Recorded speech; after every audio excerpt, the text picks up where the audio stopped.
Magandang araw po sa ating lahat. Sa video ito, akin pong ipasilip sa inyo itong aking mga gagawin dito sa pagpintura sa bubong at kung anong mga materyales na aking ginagamit dito. Pero kung kayo bago pa lang ito sa aking channel na Paint and Varnish TV, mag-subscribe na.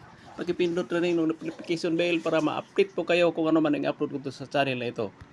Ang unang gagawin dito pagka ganitong sa bubong, kailangan mo natin itong i-primer, epoxy primer. Ayan oh, ito yung gagawin ko dito, lalo na pag may mga kalawang na. At ito hindi naman gaanong may kalawang pa kasi medyo bago pa, kaya lang marami mga gas-gas. Yan oh, nakikita ninyo. Ito nga pala yung materials na aking ginagamit dito, itong epoxy primer gray. Ito po yung product ng Buisin. Ayan, epoxy primer. Kaya pag nagtimpla po dito, kailangan kalahati mo na, wag mong timplahin lahat. Yan po yung aking mga ginagawa dito, lalo na pagka ganitong umaaraw. Yan, siguraduhin po natin na ang timpla natin maubos agad. At madali lang naman ang timpla. Yan, katulad dito. Yan, budget ito 2 galon.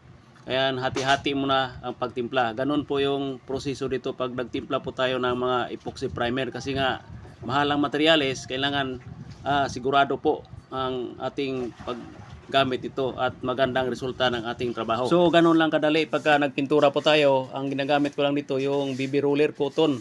Yan po yung pinaka-importante dito sa bubong at mabilis lang po yung pagpintura dito.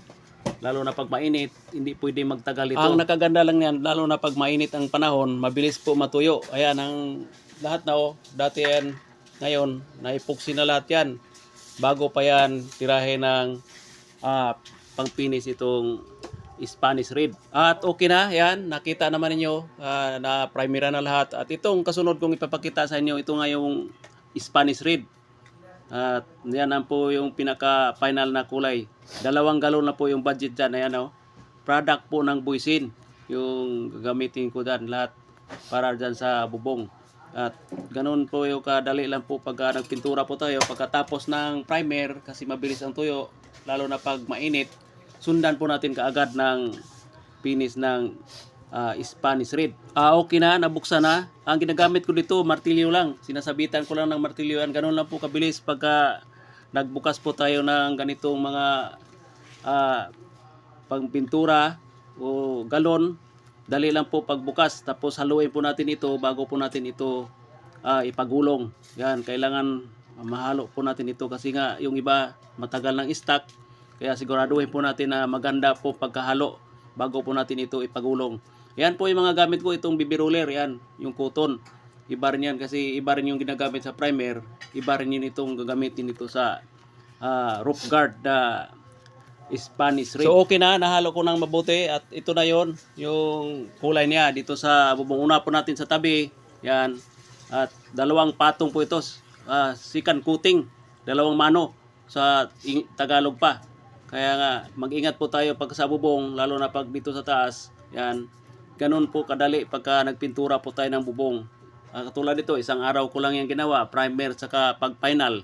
Ganun yung proseso dito pag-finish dito sa bubong. Yan. At yan na po yung kabuhan dito. Pangalawang coating, yan, finish na. Kasi napakaganda ang resulta ng ating trabaho lalo na pagka ganitong bubong, kailangan siguraduhin po natin na naka-primer bago po natin ito pagulungan ng roof guard na Spanish Red. So hanggang dito na lang. Kung nagustuhan tong video na to, huwag kalimutan i-like and i-share. At doon sa mga nagtatanong, akin din yan sasagutin sa oras ng break time o kaya pag-uwi sa bahay. At pasensya na kayo kung bihira lang po ako makapag-upload gawa ng ganito mga trabaho, lalo na pag-repaint.